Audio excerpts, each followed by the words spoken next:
Bien, bonjour à toutes et à tous. Je suis ravi de vous accueillir pour cette nouvelle matinale du Lab RH.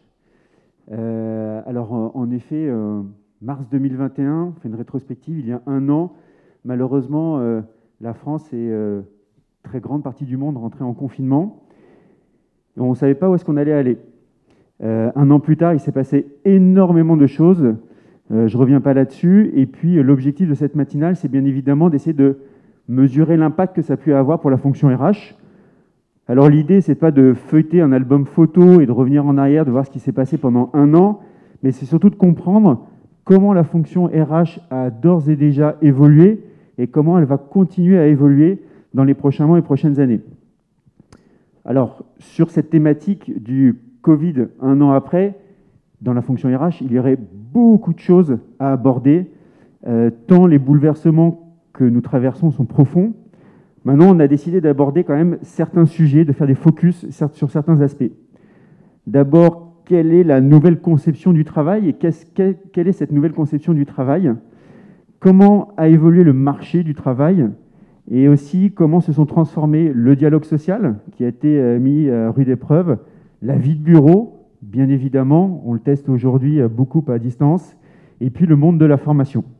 Alors, avant de laisser la parole à tous nos intervenants, bien évidemment, comme à chaque fois, je souhaite remercier chaleureusement notre partenaire Châteauforme, qui nous fait l'honneur et la joie de nous accueillir dans sa maison située Porte d'Asnières. Et puis, ça fait longtemps qu'il n'a pas pris la parole. Je voudrais quand même laisser à Erwan Jouette de Châteauforme le plaisir de vous adresser un petit mot. Erwan. Bonjour, comme vous avez pu le constater, les gestes barrières sont très respectés chez Châteauforme. Nettoyage du micro, masque obligatoire. Bienvenue au Lab RH, comme toujours, qui nous est fidèle et que nous accueillons toujours avec grand plaisir dans nos maisons. Bienvenue à vous tous, chers adhérents et participants qui connaissez peut-être déjà Châteauforme. Nous nous trouvons donc aujourd'hui ici, Porte d'Asnières, au Métropolitane, qui est l'un des derniers Châteauforme à avoir ouvert ses portes, il y a de cela 2 ans, qui dispose notamment d'un auditorium magnifique que nous venons juste de visiter à l'instant.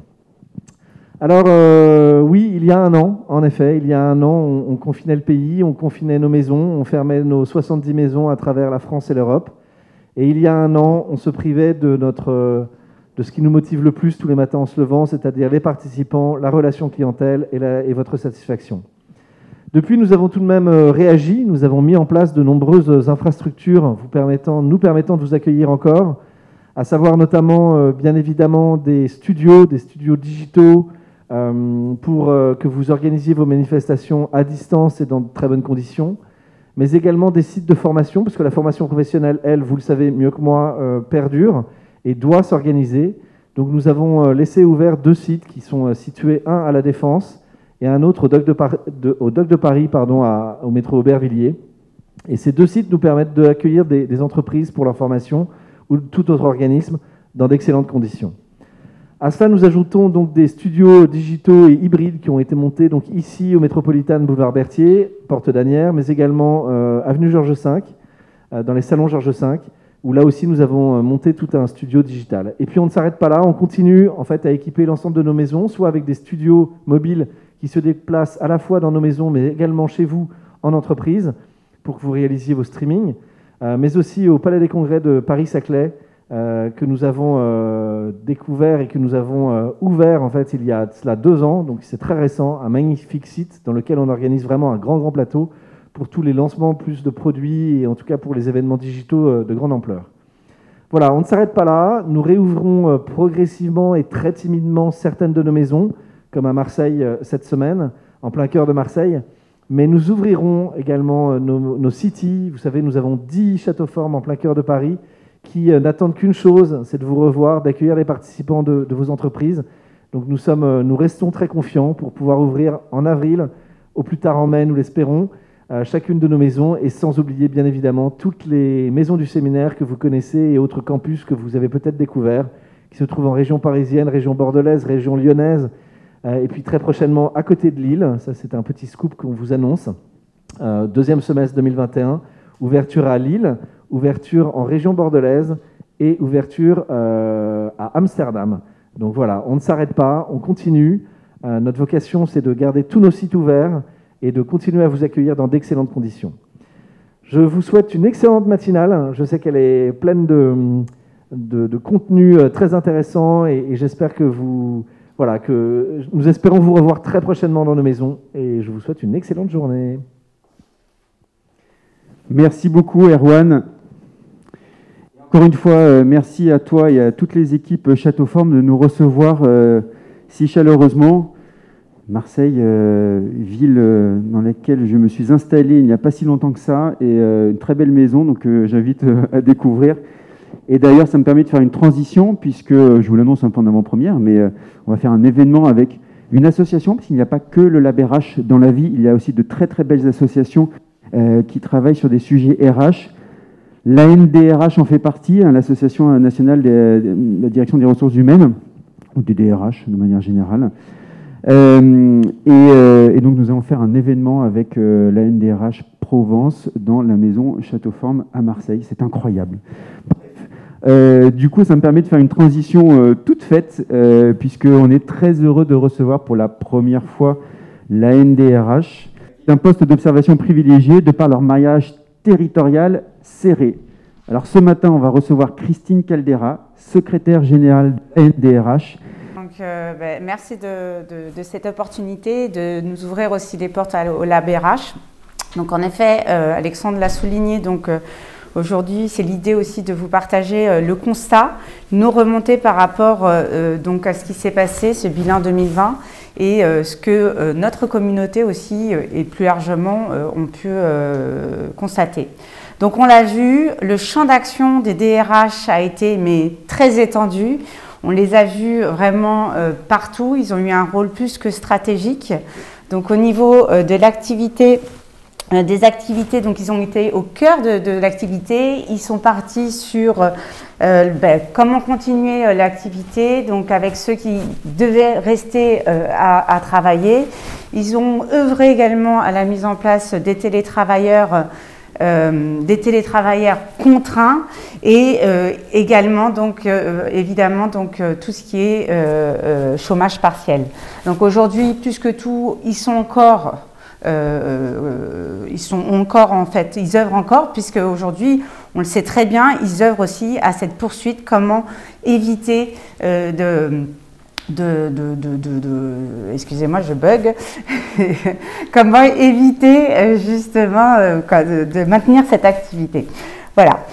Au-delà de ça, donc, ils ont été donc, au cœur de l'actualité aussi de leurs salariés, puisqu'ils ont été au-delà des attentes, ils ont été au-delà en fait, de leur rôle, puisque au quotidien, ils ont veillé au bien-être de leurs salariés. Donc, ils sont partis sur les thématiques de la parentalité, sur les thématiques de la charge mentale. Ensuite, il y a eu aussi, ils ont veillé au bien-être des collaborateurs, des salariés à distance, puisqu'ils se sont assurés qu'il y avait une alimentation qui était saine, qu'il y avait des breaks, qu'il y avait la thématique du sommeil, que vraiment c'était ce global-là. Et puis plus dernièrement, on l'a bien vu, donc on a aussi toutes les nouvelles thématiques qui sont autour des addictions, des incivilités, et à ce niveau-là, donc on le voit bien que ça montre un premier effet, c'est les thématiques sociétales qui arrivent de plus en plus sur le bureau des DRH. Troisième levier, ça a été aussi l'accompagnement des managers, parce qu'il a fallu aussi les accompagner, accompagner ces managers à accompagner leurs collaborateurs en distanciel, parce que pour la plupart c'était très nouveau, donc le télétravail n'était pas partout, donc c'est comment on les accompagne, comment on les pousse sur l'autonomie, à avoir confiance auprès de leurs collaborateurs. Et encore aujourd'hui, c'est comment on va les accompagner. On les accompagne sur le fait de garder ce lien collectif qui est si précieux et si compliqué encore aujourd'hui avec la fatigue, ce contexte qui perdure, et comment aussi il nous aide à identifier les signes de détresse. De manière générale, on le voit bien, il y a une énorme transformation numérique des entreprises. Donc, il y a beaucoup d'entreprises qui nous parlent d'un gap de 2 ans sur leur transfo. Et évidemment, ça a été très accélérateur sur l'ensemble des thématiques que les DRH avaient sous le coude. Donc, évidemment, ça va toucher tout ce qui est thématique du futur de travail. Donc, on va le développer plus tard, mais pas que. Donc ça fait repenser tous les systèmes d'organisation de manière générale.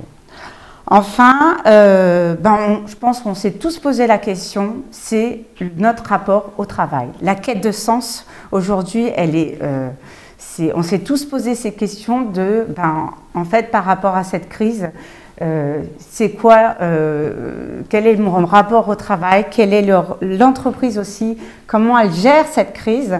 Donc, cette quête de sens qu'on a tous eue et qu'on a tous, en fait, elle est venue également, elle pousse les entreprises à repenser leur politique de manière générale. Voilà. Et puis le côté bénéfique, on va se le dire quand même, de cette crise, c'est aussi l'impact environnemental, qu'il y a eu au moins un bénéfice.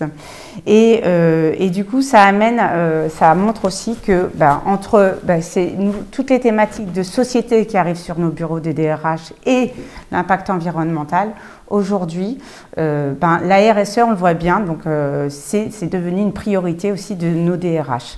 Donc sur ce dernier point, donc, ça fait 2 enquêtes que l'on fait, donc une en septembre 2020 et une en février 2021, qui a montré que en fait, la RSE, pour plus de 60% au sein de la NDRH de notre communauté, donc c'est une des priorités 2021. Une fois que j'aborde ces grandes thématiques, donc on le voit bien, en fait, il y a un réel impact sur l'évolution des métiers de demain, du métier du DRH. Le premier, donc on se le dit, donc on voit bien qu'on a un DRH qui devient chef d'orchestre d'un écosystème, où on voit bien qu'il va être garant en fait de la dynamique collective. Donc, dans cette dynamique collective, forcément, c'est les salariés, donc, qui sont sur le terrain, les télétravailleurs, mais c'est aussi l'interne et les externes, parce que au sein des entreprises, il y a également en fait la gestion des prestataires, des tout types de contrats. Donc ça, c'est vraiment ce chef d'orchestre de cette dynamique collective. La deuxième orientation, on le voit bien, en fait, il devient acteur du care, donc plus largement. Donc en fait, il y a une prise en charge de l'humain à 360 degrés. Donc on le voit bien, il n'y a pas que la dimension professionnelle, mais il y a aussi la dimension personnelle. Enfin, troisième levier, on le voit bien aussi, il devient expert de la data. Data, on a tout plein de données mises à notre disposition, et donc en fait il va falloir réellement en fait qu'on apprenne à analyser toutes ces données pour justement adapter nos politiques au quotidien. Enfin, on va être garant aussi de l'approche partenariale, puisque ça nous amène à repenser le rapport entreprise et les people. Voilà, donc le tout, évidemment, ça appuie ce qu'on a su démontrer, ce qu'on démontre au quotidien, c'est que quoi qu'il arrive, le rôle des DRH, on est bien au cœur de la gouvernance des entreprises. Voilà. Donc ça, c'est des orientations que l'on a, c'est quelques orientations. Nous allons prochainement en fait relancer notre enquête sur justement l'impact de l'évolution des métiers RH. Donc d'ailleurs, c'est jeudi prochain, donc je vous invite à y contribuer, puisque au final, en fait, c'est une enquête qui est ouverte sur l'ensemble. C'est la continuité d'une enquête qu'on avait réalisée en 2017, dans lequel quelques scénarios qui se rapprochent aux quelques pistes que je viens d'évoquer, qui avaient été voilà, donc ça permettra d'infirmer ou d'affirmer en fait, en tout cas, ces scénarios. Bien, merci en tout cas Christine Caldera, donc secrétaire générale de la NDRH. Merci pour cette intervention que vous allez donc encore une fois regarder en replay, et puis on vous enverra aussi le lien de l'étude réalisée donc par la NDRH. Alors maintenant, nous allons accueillir notre prochain intervenant. Hello Work, partenaire du LabRH, est aussi un grand acteur du marché de l'emploi en France. Maintenant qu'on a vu comment évolue la fonction RH, les demandes des employés, on peut se demander, et il faut se demander comment évolue l'emploi, et sachant que la situation est plus ou moins disparate en fonction des secteurs d'activité et des bassins d'emploi. Donc pour cela, on va accueillir François Leverger, qui est fondateur d'Hello Work, qui fera le point sur une étude qu'Hello Work a réalisée sur l'évolution des offres d'emploi et les perspectives qu'Hello Work entrevoit dans les prochains mois. François. Bonjour à tous. Donc, je suis ravi de vous présenter en avant-première, puisque c'est une étude qui sort dans les jours qui viennent, une étude qu'on a réalisée il y a quelques jours, quelques semaines, sur l'impact de la crise sanitaire sur l'emploi en général. On avait, il y a un an, on a tous connu un confinement forcé, soudain, et toutes les entreprises ont dû s'adapter à une crise qui était totalement inattendue, à des situations totalement inattendues. On avait sondé il y a un an à peu près 1000 salariés en poste au mois d'avril pour connaître l'impact que ça avait sur leur mobilité professionnelle. Et on a décidé un an après de sonder à la fois des salariés en poste, à peu près 1000, mais également des RH, donc environ 400, pour essayer de comprendre ce qu'avait changé cette crise dans le rapport au travail, dans les pratiques du recrutement, dans l'évolution autour de la culture d'entreprise, et puis les liens qui liaient ces salariés aux managers, aux chefs d'entreprise. Donc c'est ce que je vais vous faire découvrir ce matin. Le premier enseignement, c'est que les ressources humaines, les RH, mais vraiment les ressources humaines ont été au cœur de cette année. Ça rejoint ce que disait préalablement Christine. C'est assez simple à comprendre. L'emploi, c'est deux choses. C'est d'abord un travail, des tâches qu'on nous demande de réaliser. Et puis, pour des pays comme la France et les pays latins en général, c'est aussi beaucoup de relations sociales. Et la crise, et notamment le confinement, nous a du jour au lendemain privés en grande partie de ces relations sociales. Ce qui veut dire que toutes ces relations humaines qu'il y a au cœur de l'entreprise, les RH ont dû en fait prendre les choses en main pour essayer de les reconstituer. Et 90%, et c'est le premier enseignement, 90% des RH déclarent avoir mis en place des moments d'échange entre la direction et les salariés. Moments d'échange qui avaient plus naturellement.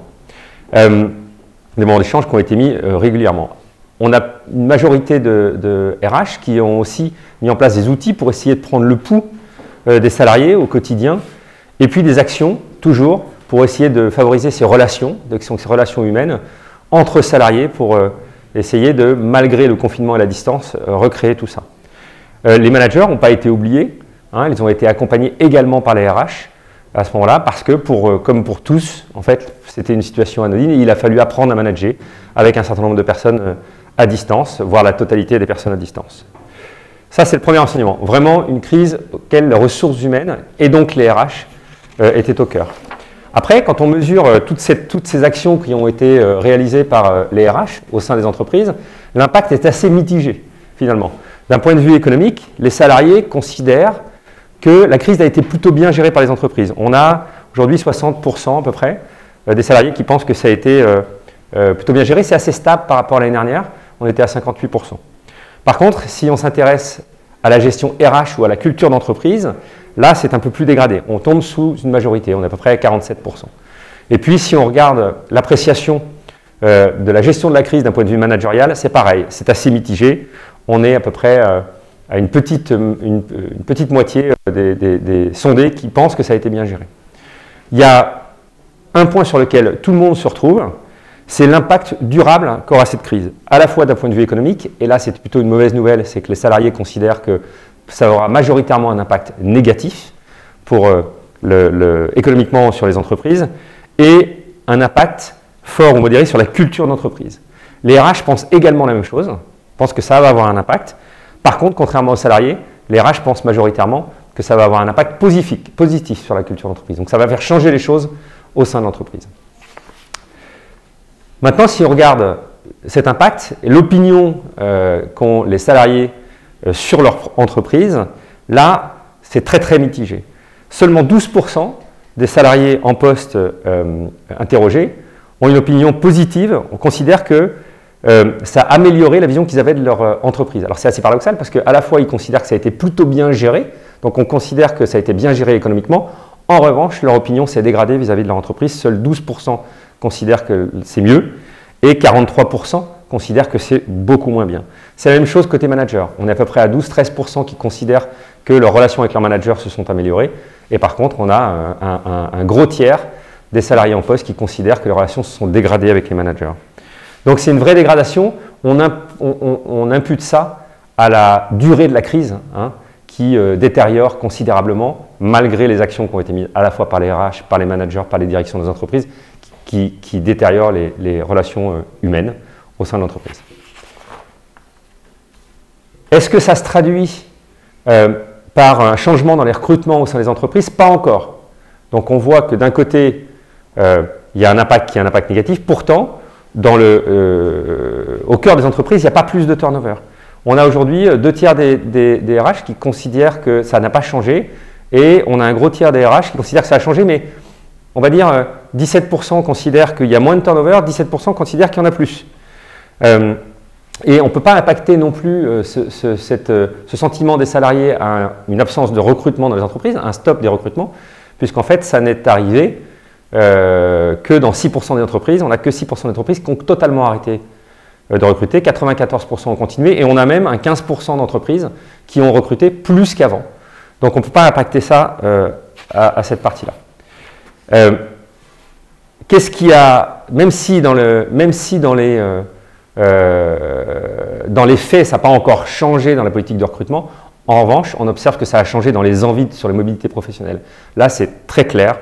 84% des sondés, alors on a 12% des personnes qu'on a interrogées en poste qui avaient déjà changé de poste pendant la dernière année, et on a 84% des personnes qui déclarent aujourd'hui chercher un emploi. Et 50% déclarent rechercher beaucoup plus activement qu'au préalable. C'est important parce qu'on n'était pas du tout sur ces chiffres-là. Sur la première partie de la crise, on était à 2 fois moins. C'est peut-être le point entre les premières analyses qui étaient la gestion de la crise plutôt positive et ce sentiment dégradé vis-à-vis de l'entreprise. En fait, il y a un peu un aveu d'impuissance de la part des salariés, c'est-à-dire qu'on considère que la crise a été plutôt bien gérée par les entreprises. En revanche, ils ont envie d'ailleurs. Donc en fait, ce qui motive ces envies de changement, ce n'est pas tant la gestion de la crise, c'est de nouveaux projets, de nouvelles envies ou des envies de déménager. Donc il y a vraiment cette envie d'ailleurs qui est extrêmement forte et qui change un peu la relation du salarié à l'entreprise. On va le voir dans les informations qui suivent. Ça remet en cause vraiment le rapport au travail. Et si on s'intéresse sur ce rapport au travail, 83% des salariés déclarent que ça a eu un impact extrêmement fort sur leur rapport au travail. On a quasiment 50% des salariés qui se déclarent moins impliqués qu'au préalable. Seulement un quart des salariés disent que ça les a, au contraire, dans cette crise, ça les a reboostés vis-à-vis de leur entreprise et qui sont beaucoup plus motivés. De l'autre côté, donc ça les a démotivés, ça change leur rapport au travail et ça leur donne envie d'ailleurs. On a quasiment 80% des salariés qui considèrent que ça a fait évoluer leur envie en termes de carrière professionnelle, d'évolution. Donc c'est des plans de carrière qui changent et qui finalement remettent un peu le travail dans une place qui n'était pas la sienne avant cette crise. Ça a vraiment changé le rapport au travail. La bonne nouvelle, si on peut dire, c'est que cette vision, elle est partagée. Elle est partagée par les salariés et les RH qui ont conscience de ce fait-là. Donc les RH déclarent à 95% que les salariés, pensent que les salariés ont changé leur rapport au travail. Et à peu près 85% pensent que les candidats ont changé leur rapport au travail. Donc, quelque part, on a un consensus pour dire le rapport au travail n'est plus le même. Il va falloir le faire évoluer. Et le premier impact visible que ça a changé, c'est le télétravail. C'est le rapport au télétravail. Pourquoi? Parce que, quelque part, le télétravail, on était un peu dans un paradoxe avec d'un côté des salariés qui demandaient depuis un certain nombre d'années de plus en plus de télétravail, voire du full remote, qui était un peu trendy, voilà, et puis qui ont été confrontés du jour au lendemain à du télétravail forcé, et puis de l'autre côté, un certain nombre d'entreprises et de managers qui considéraient que c'était très compliqué de manager des gens à distance, pour la plupart. Et on voit bien qu'on a un équilibre maintenant, puisqu'on a une majorité de salariés qui souhaitent que le télétravail en mode partiel reste dans le temps. Et puis on a une majorité de RH qui pensent, 73%, qui pensent qu'ils vont ouvrir beaucoup plus le télétravail. Donc c'est quelque part le premier signe visible d'un changement dans les mentalités et côté salarié et côté RH. vous retrouverez tous ces éléments et beaucoup plus de précision dans l'étude qui va sortir dans les jours qui viennent. Mais la grande conclusion, quelque part, de cette étude, ce que ça ressort, c'est 1 an de crise, puisqu'on n'est encore pas sorti de cette crise, hein, c'est que ça a fondamentalement changé les relations humaines au sein de l'entreprise. C'est l'équilibre vie pro, vie perso dont on parle depuis des années. En fait, là, c'est vraiment mis en place, dans les faits. C'est-à-dire qu'on a vraiment un rapport au travail qui a été changé. Pourquoi? Parce que je vous le disais dès l'introduction, le travail, c'est 2 choses, c'est des tâches et ce sont à la fois des relations humaines. Et ces relations humaines, on ne les a plus. En tous les cas, on ne les connaît plus telles qu'on les connaissait avant. Donc ça oblige à repositionner un peu le travail dans sa vie globale, pro-perso. Côté RH, je pense que les fonctions RH n'ont jamais été aussi importantes et ne seront jamais aussi importantes qu'à partir de maintenant. Pourquoi? Parce que ça va prendre toute sa dimension. C'est-à-dire que ces relations humaines, il va falloir les créer, retravailler complètement sur ces sujets-là. Il y a eu l'avènement de la marque employeur dans les années 2010. Donc on construisait une marque façon marque publicitaire. Puis après, on a dérivé vers l'image employeur, hein, qui était, bon, bah, c'est bien de construire une marque, mais en fait, il faut que cette marque soit en corrélation avec la réalité de ce qui se passe dans les entreprises. Et je pense que le step d'après dans lequel on arrive, c'est la réalité employeur. C'est-à-dire que c'est même plus une image. C'est que les entreprises, et les RH principalement, vont devoir reprendre la main, reprendre la parole pour pas expliquer seulement les valeurs, mais les valeurs partagées et ce qui est fait concrètement dans les entreprises. On voit que aujourd'hui, les candidats et les salariés sont de plus en plus attentifs et sont de plus en plus exigeants par rapport à ce que va apporter l'entreprise. Et ce ne sera pas uniquement le travail, ce sera tout cet environnement et tout ce qui est construit autour du travail qui devient extrêmement fragile. Nous, on va continuer, François. Du coup, c'est un peu particulier comme exercice. Mais du coup, est-ce qu'on peut se poser la question que tous les métiers vont être impactés de la même façon? Alors, si on regarde cette étude, je pense que les métiers qui ont été le plus impactés sont forcément les métiers qui se sont retrouvés 100%. Alors pendant le confinement, tout le monde s'est retrouvé quasiment 100% en distanciel, mais toutes les fonctions qui au sein des entreprises, puisque tout le monde n'est pas revenu, c'est à nouveau retrouvé. Toutes les fonctions qui sont à nouveau retrouvées en distanciel. On a dans les entreprises des personnes qui ne sont pas revenues au travail ou qui sont revenues 1 jour par semaine depuis maintenant quasiment 1 an. On a des entreprises où les gens ne sont pas revenus depuis 1 an au travail. Donc plus on s'écarte quelque part de cette relation avec l'environnement du travail, et plus c'est compliqué, et plus on est impacté, et plus ces envies de changement. Pour bien mesurer, c'est la différence entre travailler avec des salariés au sein d'une entreprise, partager une culture d'entreprise et travailler avec des freelances. C'est exactement la même chose. C'est-à-dire que du jour au lendemain, potentiellement, tous nos salariés sont devenus des freelances dans les entreprises. Et donc, c'est pour ça que je disais, l'impact des RH, c'est malgré une distance qu'on pourrait avoir avec un freelance, réussir à garder ce lien pour partager cette culture d'entreprise qui fait qu'on est un salarié et qu'on n'est pas devenu freelance. Et donc forcément, là-dedans, un certain nombre de personnes ont eu des envies, ce que dit l'étude, voire d'ailleurs de devenir freelance. Il y a beaucoup de gens qui se sont dit, finalement, en fait, mon rapport au travail, c'est juste le travail, c'est plus le reste. Donc finalement, je vais me mettre tout seul et puis je gérerai mon temps. J'aurai une autre relation avec mes employeurs qui vont devenir multiples. Là, on parle de format de travail, donc avec un statut particulier. D'un point de vue purement compétences, est-ce qu'aujourd'hui, vous remarquez chez Hello Work qu'il y a des compétences qui, à poste égal, sont plus demandées aujourd'hui qu'avant? Alors, il y avait déjà un phénomène de fond, mais je pense qu'il a accéléré, c'est la capacité d'adaptation. Parce que autant ça devenait une compétence rare, avec l'obsolescence des compétences, ça devenait la compétence majeure, parce qu'il fallait être capable de passer d'un sujet à un autre. Ces fameux profils en T, donc qui sont une expertise et qui sont capables d'avoir une vision assez 360 de l'entreprise. Je pense que la crise a accéléré considérablement ce phénomène-là. La capacité d'adaptation et puis l'agilité. Alors là, alors l'agilité au sens large et puis la méthode agile, parce que on le voit dans les entreprises qui étaient quelque part en méthode agile étaient très centrées sur des projets, du déroulé de projets. Et comme il n'y avait plus leur manager à côté, il fallait bien qu'il y ait quelque chose qui drive au quotidien le travail de chacun, l'activité de chacun. Et donc la méthode agile permet ça. Donc je pense que la méthode agile, l'agilité et l'adaptation sont les 2 compétences qui on va dire, qui sont le plus demandées aujourd'hui, même si c'était déjà le cas, mais il y a, comme pour la digitalisation, il y a eu une accélération du phénomène. Merci beaucoup François pour ton intervention. Et puis donc on vous diffusera le lien vers l'étude qui normalement sera prête dans le courant de la semaine. Donc on vous transférera à vous, membres du Lab RH, le lien de cette étude. Et puis de toutes les manières, Hello Work diffusera aussi de manière plus large cette étude, je pense, sur les réseaux sociaux, à mon avis. Donc suivez la page d'Hello Work et puis on vous transférera tout ça. Merci beaucoup François. Merci. Bien, donc nous allons accueillir notre prochain intervenant. Le cabinet Fromont-Briens, cabinet d'avocats. Alors, la situation, on constate aujourd'hui sur le marché, est différente d'un secteur à l'autre. Il y a malheureusement des entreprises, et peut-être parfois trop nombreuses, qui ont dû licencier, en tout cas se transformer pour faire face à la situation et survivre.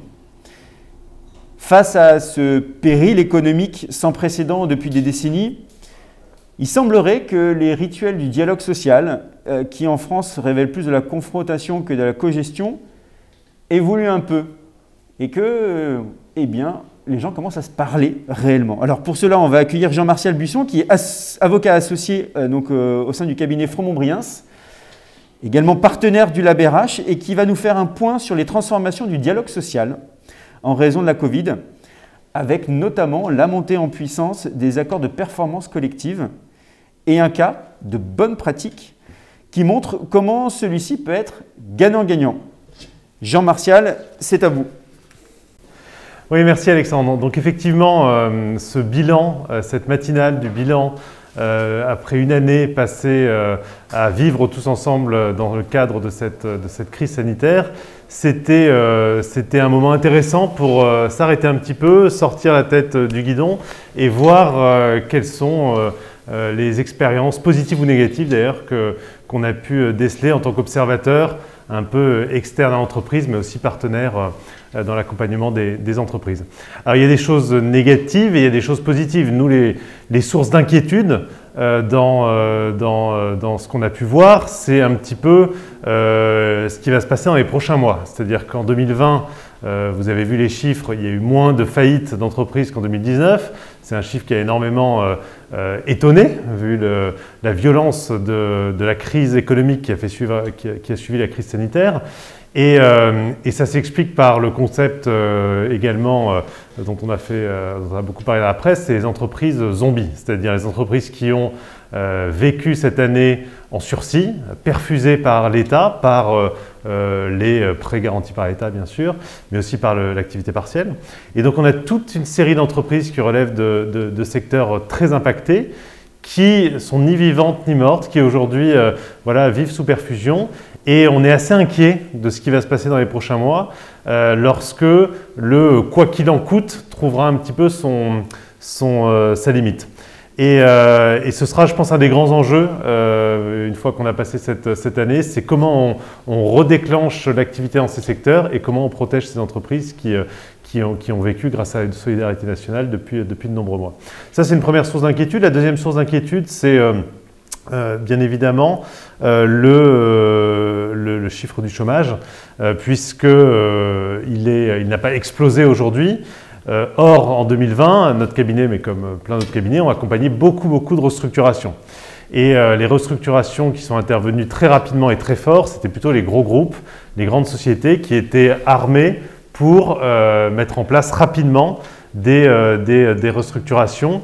Et donc, on a eu dans ces entreprises beaucoup de moyens pour accompagner les salariés, notamment le congé de reclassement, des congés mobilité. Bon, voilà. Donc ça, c'est des suppressions de postes, de la destruction d'emplois avec des conséquences sociales, mais qu'on ne voit pas forcément aujourd'hui au niveau du grand public, puisque ces personnes ne sont pas encore sur le marché de l'emploi et inscrites à Pôle emploi. Elles sont encore portées par ces grands groupes et par ces grandes sociétés. Et donc ça, c'est une deuxième crainte, c'est dans quelques semaines ou dans quelques mois, c'est le chiffre du chômage qui va exploser, peut-être. Et donc ça, collectivement, en tant que société, il va falloir aussi assumer et se dire que c'est une conséquence à rebours, mais enfin décalée dans le temps plutôt, mais qui est normale par rapport à la crise sans précédent qu'on vient de vivre. Bon, ça, c'est les points un peu négatifs. Et après, il y a plein de points positifs. Et justement, comme l'a dit Alexandre, quand on a préparé cette matinale, je trouvais important de faire un focus sur le dialogue social. Et le dialogue social, il a été boosté par cette crise, étonnamment. Et donc, au lieu de subir, moi, j'ai constaté, j'ai pu voir dans les entreprises que j'accompagne, une vraie prise de conscience des partenaires sociaux. Et trop souvent, en France, on est dans un dialogue social avec une approche très dogmatique, avec des prises de position, de l'opposition, de la confrontation, pour arriver parfois ou pas à de la négociation avec des accords signés, mais en tout cas dans cet état d'esprit-là. Et l'idée et le concept de l'accord de performance collective, dont on vous a parlé Alexandre dans son introduction, c'est assez symptomatique de ce qui s'est passé. C'est-à-dire que les accords de performance collective, c'est la possibilité pour les partenaires sociaux d'adapter sur 3 thèmes, la rémunération, le temps de travail, les conditions de mobilité dans l'entreprise, d'adapter les règles qui vont s'imposer au contrat de travail. Donc ça, c'est une grosse entorse dans la logique du droit du travail français, puisqu'il y a le principe de faveur, et puis quand on a des clauses dans son contrat, normalement, elles sont intangibles, on ne peut pas nous les modifier unilatéralement. Et ça, l'accord de performance collective, c'est la possibilité de prévoir collectivement des coups de canif dans les clauses contractuelles. Ça a été mis en place par les ordonnances Macron et ça a été très peu utilisé parce que les syndicats, jusqu'au Covid, considéraient que c'était des plans de sauvegarde déguisés puisque si les salariés refusent, ils sont licenciés, mais ils ne bénéficient pas de toute la protection liée au licenciement économique. Donc les syndicats ne signaient pas ces accords, même si parfois il y avait un rationnel économique très sensé derrière, sur d'adaptation temporaire pour passer une vague, pas forcément du structurel, mais voilà, les syndicats n'y allaient pas. Et on voit que cet outil a explosé. C'est peut-être un mot un peu fort, mais en tout cas a été extrêmement utilisé depuis 1 an, ce qui prouve, je pense, que les partenaires sociaux ont compris qu'il fallait tous se mettre autour de la table. Alors on n'est pas dans de la cogestion effectivement encore à l'allemande, mais en tout cas on est dans une prise de conscience très positive du poids du dialogue social et de la solution du dialogue social pour sortir de cette crise. Et une fois qu'on a fait ce constat, on pouvait se dire, ben voilà, ça fait 1 an, les éléments très conjoncturels comme l'accord de performance collective, puisque c'est à durée déterminée, ces accords, voilà, chacun a pris ses responsabilités et a fait le job d'aller sur ces outils-là. Est-ce qu'on peut se dire que ça a été les prémices ou le début de quelque chose de nouveau ? Et je crois que oui. Je pense que ça a vraiment déclenché quelque chose dans l'esprit des partenaires sociaux, dans certaines entreprises en tout cas. Et je voulais parler de cet exemple de la division hélicoptère du groupe Airbus. Je peux en parler assez librement puisque c'est sorti dans la presse et dans la presse spécialisée, qui sort depuis tout juste 1 mois d'une négociation incroyable, une refonte très structurelle, très forte de ces accords collectifs, une négociation qui a duré de très nombreuses semaines avec des rendez-vous quotidiens avec les partenaires sociaux. Et l'idée était de se dire, ben voilà, on sort d'une période où on était vraiment la tête dans le guidon avec des choses très subies. Et maintenant, on va profiter du fait qu'on sorte un petit peu la tête de l'eau pour voir vers l'avenir. Et donc, ils ont décidé de négocier plein de choses, mais en même temps, et de les lier. Donc certes, dans toute cette négociation, vous verrez, pour ceux que ça intéresse, vous pouvez voir les articles sortis sur le sujet avec beaucoup de détails, mais il y avait certes, par exemple, une rupture conventionnelle collective. Il y avait un accord avec la destruction de l'emploi, donc 250 emplois supprimés. Mais en parallèle de ça, il y a un accord compétitivité qui a été également conclu, où on créait 200 emplois. Et on se disait, voilà, il y a des métiers sous tension, il y a des métiers qui marchent bien, on va s'engager à embaucher. Certes, il faut se restructurer, il y a de la suppression de l'emploi, on va accompagner, mais ayons une négociation globale pour qu'il y ait une vraie stratégie d'entreprise qu'on partage avec les partenaires sociaux. Et donc, bon, on pourrait en parler longtemps, parce que c'est une négociation qui est vraiment passionnante, parce qu'elle a été très innovante et très ambitieuse, mais je trouve que c'est un bon exemple de se dire, voilà, ce qui a été un petit peu enclenché pendant cette période de crise sanitaire, on peut espérer, en tout cas il y a des signaux assez positifs, que ça puisse perdurer sur des choses plus structurelles à l'avenir. Voilà, donc c'est des sources voilà, de choses très positives par rapport aux points négatifs qu'on peut également craindre sur d'autres secteurs d'activité. Merci beaucoup, Maître, pour votre intervention. A priori, vous êtes avocat, mais est-ce qu'il y a eu des nouveaux types de contentieux qui ont émergé avec la crise? C'est une première question que j'ai à vous poser. Et la deuxième question, c'est, on va parler, vous allez voir, avec Colliers International, d'organisation des espaces de travail. Est-ce que vous observez, vous, de votre côté, de par votre rôle de conseil, que le télétravail va se généraliser? Et si oui, selon quelle modalité? Jean-Martial, je vous laisse répondre à ces questions. Merci Alexandre. Oui, effectivement, des nouveaux contentieux, on en a eu, des nouvelles typologies de contentieux. Alors, les plus prégnants et ceux qui nous ont beaucoup occupés en début de crise, c'était bien évidemment les contentieux plutôt collectifs, c'est-à-dire comment j'identifie les risques, comment je maintiens une partie de l'activité alors qu'on avait un confinement national qui était décidé, comment je protège les salariés. Bon, voilà. Donc ça, les élus et les partenaires sociaux ont été très attentifs à ces sujets. Et malheureusement, lorsque ce désaccord persistait, il a fallu porter ces dossiers devant les juges. Et donc, on a eu beaucoup d'activités contentieuses pendant le début de la crise sanitaire sur cette protection des salariés, donc de manière un peu collective et sur l'identification des risques. Après, au fil des mois, il y a toute une nouvelle typologie de contentieux, et alors de pré-contentieux tout d'abord dans les échanges avec les salariés dans l'entreprise, puis après qui ont été portés devant les juridictions, des contentieux, je dirais, plus individuels. Et là où c'est assez novateur et les DRH sont confrontés à une nouvelle typologie de problématiques, c'est par exemple les accidents du travail. Tout le monde est en télétravail. Voilà. C'est quoi un accident du travail maintenant? Voilà. Est-ce que quand on tombe dans l'escalier chez soi, c'est un accident du travail, même si en fait on montait s'occuper du petit et qu'on revenait après à son poste de travail? Est-ce que c'est comment j'intègre ça dans une législation assez rigide sur les accidents du travail, la maladie professionnelle? La maladie professionnelle, c'est un autre sujet qui va nous occuper beaucoup dans les prochains mois et les prochaines années, puisque la Covid, du coup, a été reconnue et intégrée au tableau de maladie professionnelle dans un cas très particulier, pour les soignants notamment, avec des conditions très strictes, mais pour les autres travailleurs, ce n'est pas le cas. Donc demain, comment est-ce que les entreprises vont pouvoir se défendre? Comment est-ce quel vont être l'impact les conséquences indemnitaires pour les salariés qui auraient pu être amenés à contracter la Covid dans le cadre de leur activité professionnelle ou en périphérie? Donc voilà, tout ça, ça va être des nouveaux sujets, des nouveaux contentieux qu'il va falloir traiter et qui naturellement obligent les DRH et les patrons de boîte à s'adapter. Voilà, c'est un autre pan des conséquences de la crise sanitaire. Concernant votre deuxième question, effectivement, le télétravail a explosé et toutes les entreprises n'étaient pas préparées à la mise en place de ce télétravail.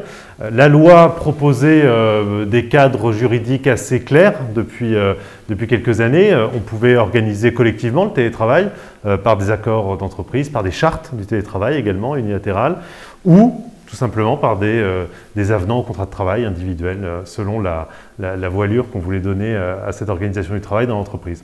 On a été du jour au lendemain obligés de tous s'adapter à ce télétravail un peu forcé dans un premier temps.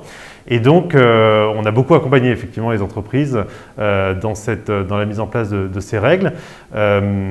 Je trouve, mais le XXIe siècle et l'évolution de la technologie a certainement beaucoup aidé, que les entreprises de toute taille d'ailleurs, on aurait pu penser que certaines étaient plus facilitées que d'autres dans cette révolution un peu numérique, dans cette adaptation organisationnelle. Et je trouve que vraiment toutes les physionomies d'entreprise ont réussi à bien s'adapter à cette nouvelle contrainte. Bon, je ne sais pas exactement à quoi ressemblera, parce que je n'ai pas forcément de compétences là-dessus, le télétravail de demain, mais il y a ce qui est sûr, c'est qu'il y a des nouveaux enjeux que crée ce télétravail très généralisé. On ne reviendra pas en arrière, ça c'est quelque chose qu'on entend beaucoup dans les entreprises. Le télétravail par roulement notamment, qui répond à la fois à une obligation sanitaire et organisationnelle, je pense qu'on ne reviendra pas du présentiel 100%, ça c'est des choses qui maintenant sont assez admises dans l'esprit de nos clients.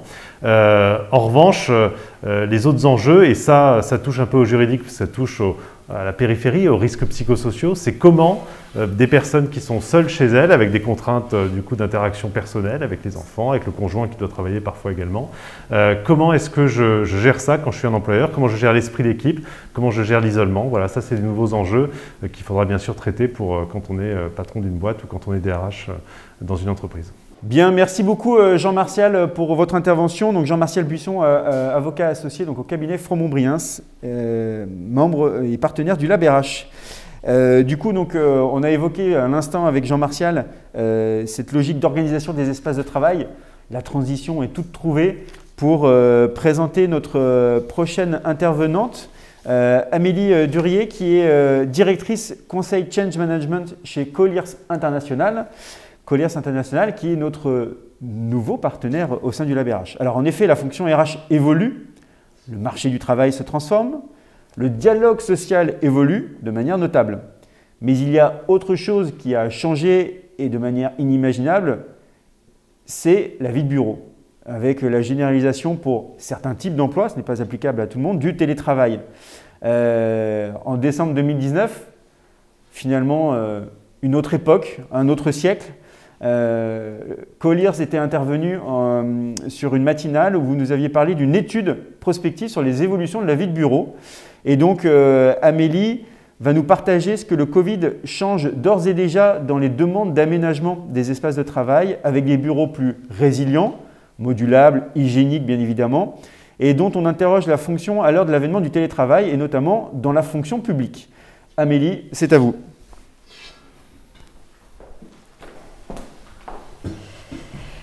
Bonjour, merci Alexandre pour cette introduction. Effectivement, le monde du bureau a bien changé depuis cette dernière année et déjà en décembre 2019, au plein de la crise, on se posait la question du télétravail et de la vie au bureau et pourquoi revenir. Donc depuis un an, cette crise sanitaire, elle a eu plusieurs effets. Le premier effet, c'est l'aspect sanitaire des choses, de manière très pragmatique. On a accompagné chez Colliers des entreprises qui déménageaient pendant la crise de la Covid-19 et qui se posaient déjà la question des matériaux, de leur capacité à pouvoir être hygiénique et garantir la sécurité sanitaire des collaborateurs. Et ça, je pense que durablement, on se posera la question finalement de l'hygiène dans ces espaces de travail.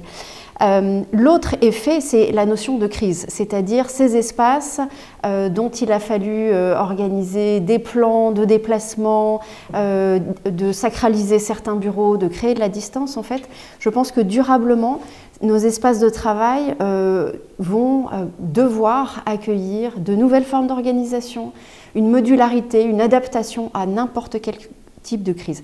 Ça, c'est une forme d'accélération parce qu'en fait, on se rend compte que dans les enjeux stratégiques qui étaient posés d'ores et déjà bien avant la crise, les dirigeants souhaitaient avoir des espaces qui puissent accueillir toute forme d'organisation, étant entendu que le temps de l'environnement de travail, le temps de l'immobilier est un temps long. On conçoit un espace un jour qui va être valable a priori le temps des travaux un an et demi plus tard, voire si c'est une construction 5 ans plus tard, pour des durées qui sont extrêmement longues. Donc en fait, penser l'environnement de travail, c'est aussi penser sur un temps qui est très long et de pouvoir accepter finalement toutes ces évolutions et donc avoir des espaces de travail qui soient résilients. L'autre effet de la crise, et qui est plutôt une continuité avec la période qui a précédé, c'est la dimension RSE, dont Christine a parlé tout à l'heure, et le souhait finalement et des collaborateurs d'avoir des espaces de travail qui soient conçus pour respecter la responsabilité sociale et environnementale de l'entreprise, en cela des matériaux qui soient biosourcés, qui soient à la fois hygiéniques, attention, il peut y avoir parfois des contradictions aussi, qui respectent l'acoustique mais qui soient lisses et ainsi de suite, voilà. Mais surtout du réemploi de matériaux. Pourquoi est-ce qu'on jetterait des postes de travail qui ont été achetés finalement 10 ans auparavant? Ça, c'est une bonne question. En matière d'environnement de travail, il y a aussi un énorme poids qui pèse pour la RSE, c'est l'immobilier. C'est-à-dire comment est-ce que finalement mon empreinte carbone par mon immobilier est prise. Pour une entreprise tertiaire, l'immobilier, c'est assez important dans l'empreinte carbone. Et donc finalement, pourquoi louer des bâtiments qui sont vides alors qu'on les chauffe, qu'on les éclaire, qu'on les ventile? Et donc toute cette réflexion, on sent venir de la part des clients de Colliers une réflexion globale sur finalement, on va arrêter de se faire plaisir, on va penser sainement le nombre de mètres carrés que l'on occupe. Donc ça me donne une occasion toute trouvée de faire le lien avec la suite et l'autre pendant de cette crise sanitaire qui est, comme l'a dit Jean-Martial, l'explosion du télétravail.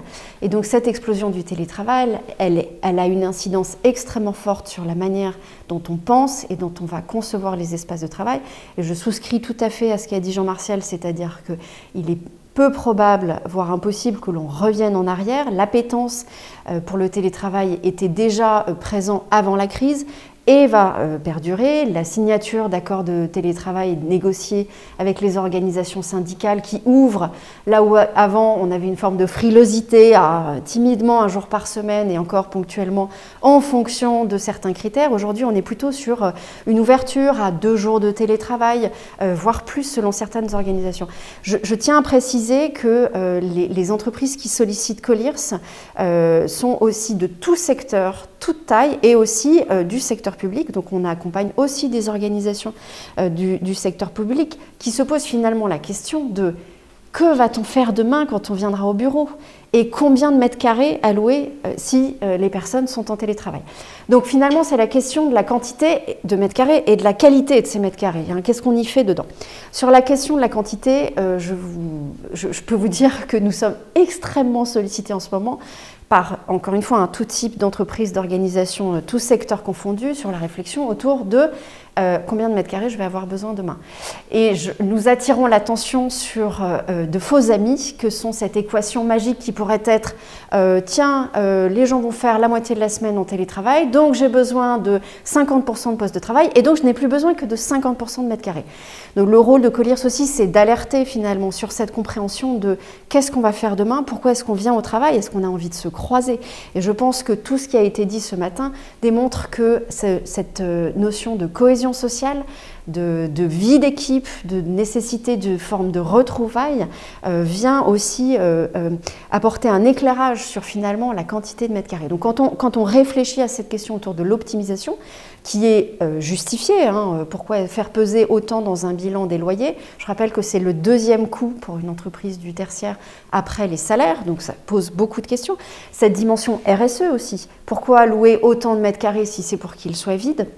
Donc, cette question autour de l'optimisation et donc finalement du partage de postes de travail, parce qu'il n'y a pas tellement de possibilités autres finalement hein, que de gagner des mètres carrés. À cette question vient s'ajouter la question de qu'est-ce que nous allons faire demain? Pourquoi est-ce que j'ai envie de retourner au bureau? Ce sont des questions que les ressources humaines nous posent aussi beaucoup. Comment est-ce que je peux faire pour que mes collaborateurs aient envie de revenir au travail demain? Donc on ne sait pas encore quelle sera l'issue de la crise, mais ce qu'on sait, c'est qu'on est déjà en train de concevoir des espaces qui doivent accueillir cette sortie de crise, avec en accompagnant des transformations d'entreprises, notamment. Les nouveaux espaces correspondent à 2 grands types de besoins. Les besoins collectifs, c'est-à-dire on a besoin de se retrouver, de collaborer, de créer ensemble. On sait par toutes les études sur le télétravail qu'il y a certaines activités qui sont plus complexes à faire. Typiquement des ateliers de brainstorming, de créativité, de se retrouver aussi entre équipes, hein, des projets transverses. Donc toute cette partie-là est plus complexe et c'est probablement ce qu'on fera demain, donc se retrouver.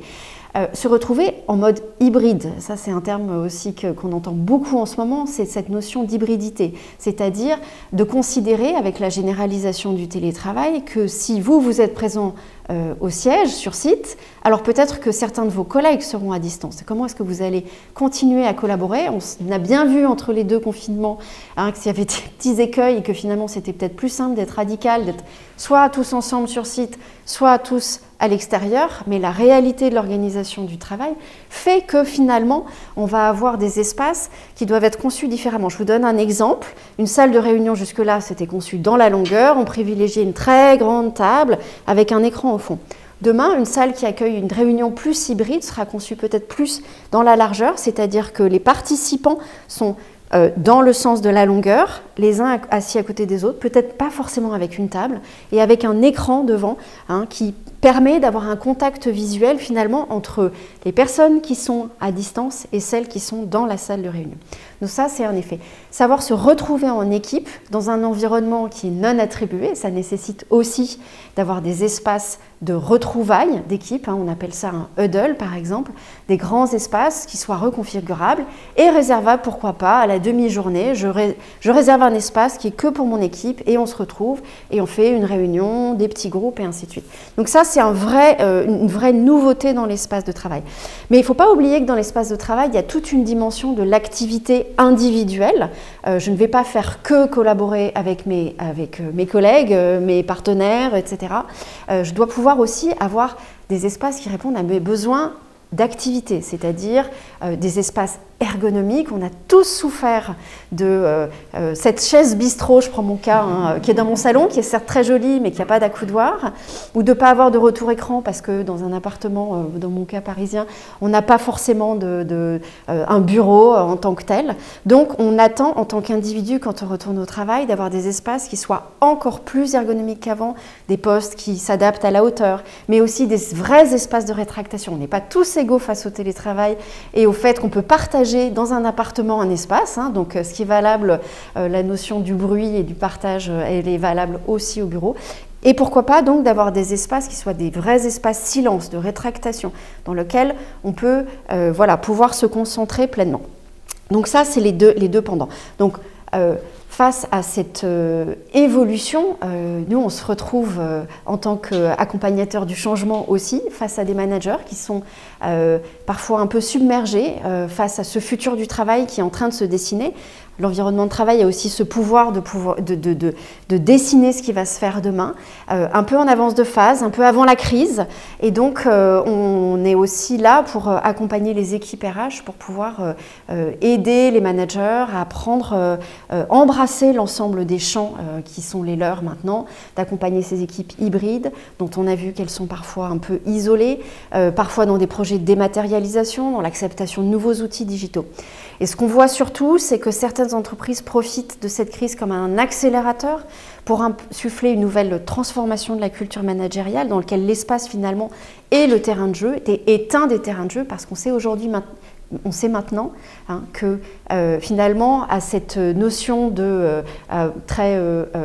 monde du travail industriel où on associait un lieu et un temps à la vie de travail, tout ceci est complètement exposé avec des rythmes différents, ce que l'espace de travail se propose d'accueillir. Amélie, merci beaucoup pour votre intervention. Alors j'ai deux questions à vous poser. La première, c'est pensez-vous que le modèle de vie de bureau tel qu'on l'a vécu jusqu'ici et jusqu'il y a un an plutôt est définitivement caduque? Première question. Et la deuxième question, finalement, si un client avait vous donné carte blanche avec un coup de baguette magique, quel serait le bureau idéal? Comment serait-il et on y ferait quoi? Merci Alexandre pour ces questions. Donc, comme je l'ai, je pense, expliqué dans la première partie, oui, je pense que le modèle de vie de bureau tel qu'on l'a connu avant, où effectivement cette temporalité aussi, cette localisation dans un seul endroit sera caduque. Pas parce que tout le monde va changer. Certains vont rentrer pleinement dans la notion du télétravail, dans des rythmes qui sont aussi plus adaptés à la vie personnelle, mais imaginons quelqu'un qui souhaite conserver un rythme de vie de travail, lui va être impacté par tous ceux qui vont changer autour de vous. Donc les clients, les partenaires, les collègues, tous seront amenés à faire du télétravail et donc les interactions vont changer. Et je reprends les mots d'un manager que je connais bien et que j'ai rencontré entre deux confinements et qui me disait « Moi je vais au bureau, c'est super, mais je vois personne et je passe ma journée en télétravail parce que tous les autres sont en télétravail. » Donc ça, je pense que oui, c'est fini. En revanche, on attend tous de se retrouver. Je sais que moi, quand je viens chez Colliers, j'ai l'impression d'être à une cousinade. On retrouve des gens, on est tellement content de les voir. Et j'espère que ça va durer. J'espère aussi qu'on sera aussi très content de se revoir, de se retrouver, de gérer des problèmes dans un couloir, parce qu'on n'arrive pas à le faire par ailleurs, et ainsi de suite. Ça, j'espère que ça va perdurer. À votre deuxième question, si un client vous donnait carte blanche, moi, je dirais que... alors, il se trouve que Colliers a entamé des travaux avant la crise du Covid-19, mais qu'elles répondent pleinement à mes souhaits. Pourquoi ? Parce que les espaces tels qu'ils ont été conçus répondent à mes besoins d'activité. C'est-à-dire que, comme je vous l'ai expliqué, quand je viens au bureau, j'ai aussi besoin de pouvoir me mettre dans un espace où il y a un silence très appréciable. J'ai des enfants à la maison, donc voilà, ils sont très appréciables. Aussi de pouvoir retrouver mes collègues, d'avoir un espace de convivialité qui soit énorme, reconfigurable, à l'envie, et où la distanciation sociale, finalement, elle pourrait être aussi acceptée dans le temps également. Donc voilà, carte blanche, c'est vraiment de penser à de quelle activité Colliers a besoin.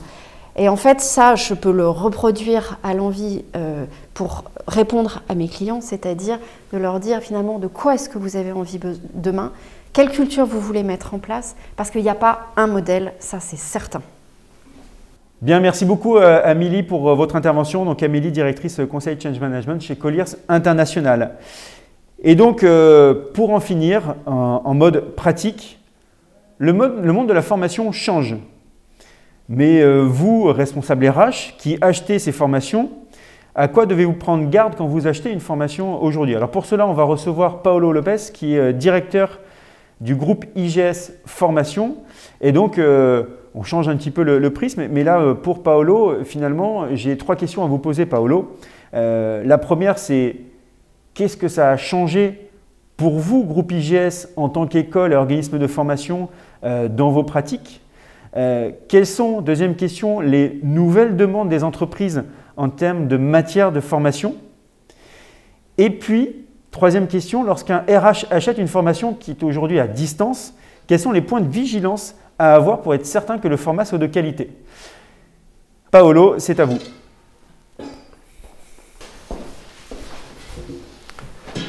Bonjour, merci Alexandre pour cette excellente transition. Première question, comment le groupe IGS, groupe de formation professionnelle, a vécu cette crise et qu'est-ce que ça change aujourd'hui? On a vécu un changement massif finalement des comportements de formation sous la contrainte. Il y a un an, on a basculé 100% de nos formations présentielles en distanciel et aujourd'hui, la plupart de nos formations se font en distanciel, un peu en présentiel en respectant les gestes barrières et les conditions de sécurité. Et phénomène évidemment très important, nous avons lancé il y a 2 ans des offres de digital learning accompagnées, donc avec du coaching et un soutien individualisé assuré par des formateurs. Eh bien, ces offres aujourd'hui, on a accéléré leur conception et leur animation par 3 en l'espace de quelques mois, compte tenu de la pression qui s'exerce sur nous et un changement des comportements de consommation. Pourquoi venir faire une formation en présentiel si on doit rester chez soi et faire des visioconférences toute la journée? Donc autant tenter le digital learning, qui est vraiment le phénomène le plus important. On a un attentisme sur le présentiel. Et en termes de changement, on a une évolution du métier, c'est-à-dire qu'on ne forme plus comme avant et on est en train aujourd'hui de tester des formats hybrides qui vont mixer du distanciel, c'est-à-dire de la visioconférence, des vraies classes virtuelles avec une animation, une pédagogie inversée, et puis des parcours complètement digital learning où on va avoir une diversité de modalités d'apprentissage, du jeu, du cours, des temps courts, des quiz, des évaluations en ligne, des mises en situation en ligne, de l'interactivité, de la classe virtuelle et du coaching individuel. C'est ce qui fait aujourd'hui le succès des formations. On est dans un phénomène Pareto inversé, 20%, 10-20% finalement de formations plutôt présentielles, que ce soit chez nous ou souhaitées par les entreprises, 80% de présentiel. Et aujourd'hui, le schéma est complètement inversé, c'est-à-dire qu'on fait du distanciel, du digital learning pour 80% et 20% encore un peu de présentiel quand on peut, en fonction des conditions de sécurité. Je dirais que ce sont les principaux changements. Peut-être en termes d'évolution, on a des évolutions sensibles en fait dans l'achat de prestations de formation, tant sur le fond que sur la forme. Au niveau du fond, j'ai parlé des modalités. Aujourd'hui, la modalité est un sujet principal de choix des formations. Quand on parle de digital learning au sein de l'IGS, on est vraiment sur un processus d'apprentissage qui est tout à fait nouveau. Qu'est-ce que ça a généré, cette forte contrainte sur les enseignants et les stagiaires? C'est que ça a fait évoluer le métier. Le métier de formateur est différent, c'est-à-dire qu'il faut appréhender la diversité de ces modalités qui n'étaient pas des modalités généralisées. Donc on a un accompagnement, une montée en puissance du niveau de formateur, puisqu'on a rehaussé le niveau de jeu. Les stagiaires, quant à eux, ils sont aussi beaucoup plus exigeants, puisque depuis un an, sous la contrainte, on a utilisé en entreprise des modalités de travail extrêmement variées. Et dans le cas de la formation, c'est pareil. Donc on a le choix de plein de formations, de plein de modalités différentes. On peut comparer. Et comme on est sous la contrainte, la modalité est extrêmement importante. Est-ce que ça correspond à mon temps? Est-ce que ça correspond à ma manière d'apprendre? Est-ce que ça correspond à mon rythme, compte tenu des enjeux de formation que je peux avoir? Donc vraiment, un changement très soudain, très fort, qui bouleverse et les formateurs et les responsables formation en termes de métier, et aussi les comportements d'achat des stagiaires. Cette crise, elle surgit au moment de la mise en place d'une réforme de la formation professionnelle avec la mise en place du compte formation et du CPF. Et donc on a assisté aussi à une augmentation d'achat, de comportement d'achat beaucoup plus exigeant des stagiaires qui, avec le compte formation, sont très attentifs au contenu des formations, aux modalités, puisqu'ils contribuent au cofinancement de ces formations ou ils financent eux-mêmes ces formations. On a une accélération, j'en ai parlé tout à l'heure, de la montée en puissance du digital learning. Je représente la filière ressources humaines. Aujourd'hui, on a des attentes très très fortes pour accompagner les managers et donc on a également un plan de travail et des offres de formation des managers opérationnels qui sont développés aujourd'hui et qui sont proposés au marché. Autre tendance très importante, et aujourd'hui on a un exemple de cette tendance, c'est la généralisation du live. Donc on était tous, on était majoritairement frileux pour faire du direct avec des visioconférences, pour animer un peu moins ou un peu plus. Et puis aujourd'hui, finalement, on travaille du matin au soir en télétravail face à une caméra, on ose brancher les caméras, on travaille son style de communication et d'interaction avec les participants. Et pour la formation, ça se traduit par, encore une fois, des techniques d'animation qui commencent à emprunter au milieu de l'entertainment. C'est-à-dire qu'on est un présentateur, on est un animateur, on est un formateur, et il faut animer des séquences qui ne sont pas 7 heures d'affilée devant des stagiaires, mais qui sont des séquences d'1 heure et demie, 2 heures, avec des coupures, avec de l'interaction, de la pédagogie inversée, une implication, une inclusion des stagiaires.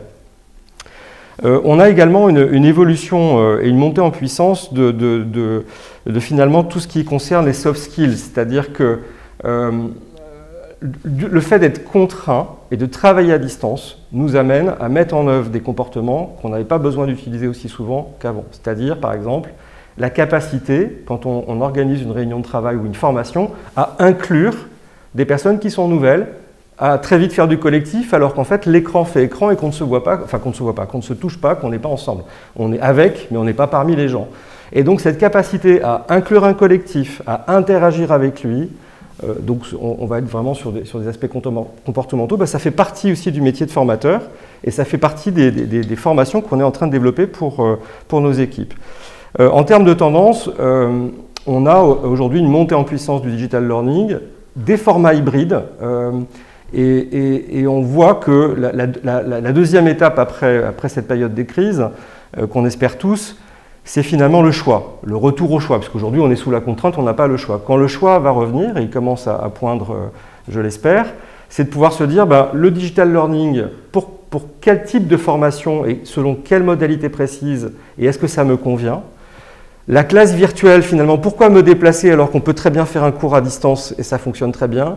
Et en même temps, pour créer du collectif, de l'impact, être dans une promo et apprendre d'un enseignant avec impact, peut-être qu'il y a des moments où il faut qu'on soit en présentiel. Parce que c'est important du point de vue social ou c'est important du point de vue technique. C'est-à-dire que là, j'ai besoin d'être dans un groupe, de travailler ensemble, etc. Et donc ce dosage subtil, c'est la prochaine étape. C'est comment faire des parcours dits blended, hybrides, qui vont, du point de vue cognitif et social, agir sur différents leviers. Troisième question qui m'a été posée tout à l'heure, c'était par rapport au point de vigilance aujourd'hui pour les responsables formation en matière d'achat de formation. On a un réel changement de comportement des clients. Je parlais de Pareto tout à l'heure, et dans les entreprises c'était pareil, c'était 10 à 20% de parcours hybrides, digitaux et distanciels et 80% de présentiel. Ils ont fait la même bascule que nous. La crise fait qu'il y a moins d'argent, et donc on sait, il y a plusieurs études qui sont sorties, j'en ai communiqué une qui est de Talentsoft, publiée en fin d'année 2020 sur les tendances 2021. Il y aura moins d'argent, par contre, on va beaucoup plus miser sur des parcours hybrides justement, innovants, mixant les différentes technologies. Et ça, c'est la grosse tendance de fond que l'on observe au sein de notre groupe et qu'on observe chez les clients. Autre évolution sensible, les campus, les académies, les universités d'entreprise font une refonte finalement de leur offre au regard des comportements massifs qu'on a pu observer pendant cette crise. Et donc ils sont beaucoup plus sélectifs, ils demandent à tester les offres, et le digital justement on peut aller sur la plateforme et parcourir. Donc on a un comportement beaucoup plus challengeant, demande de test, demande d'hybridation, et puis demande de format spécifique dans une logique de CPF, compte formation, pour que les personnes puissent choisir des formations packagées qui peuvent être financées selon différentes modalités. C'est vraiment les deux grosses tendances de fond qu'on peut observer et qui se traduisent aujourd'hui par des comportements d'achat des responsables formation. Autre point, c'est que la réforme, elle fait que les stagiaires sont beaucoup plus exigeants sur les modalités, sur le fond bien sûr, mais aussi sur les modalités. Et ce qu'on va devoir mettre en place et qu'on fait déjà au sein de l'EJS, c'est de permettre à des personnes de tester des parcours, de faire des parcours, je dirais, clients, stagiaires, utilisateurs. On peut recommander aussi à des personnes de faire des parcours courts avant de se lancer dans des parcours longs, sachant qu'il faut valider que les modalités soient adaptées à leur type de formation. Et puis on a une dernière demande qui est faite par les entreprises, finalement, c'est de vérifier que les formateurs, ils sont au niveau, parce qu'on a rehaussé le niveau. Et au niveau, ça veut dire quoi? Oui, c'est un très bon enseignant, c'est un très bon formateur, il maîtrise sa matière, mais est-ce qu'il va être capable de travailler dans un parcours hybride et de former avec impact les stagiaires, les étudiants? Ça devient aussi important finalement que le contenu. Et donc, on a un programme de formation, de labellisation de nos formateurs avec l'usage des outils digitaux, c'est-à-dire que ne pas arriver à faire un sous-groupe dans Teams parce qu'on a besoin de faire des sous-groupes dans une formation, aujourd'hui, plus personne ne supporte. Donc, il faut apprendre à être agile avec les outils. Il y en a plein. Il y a des classes virtuelles, il y a de la vidéoconférence, il y a des LMS, il y a des plateformes de digital learning. Donc, il faut être à l'aise dans ces environnements. Et donc, il y a un premier bloc de compétences autour de ça.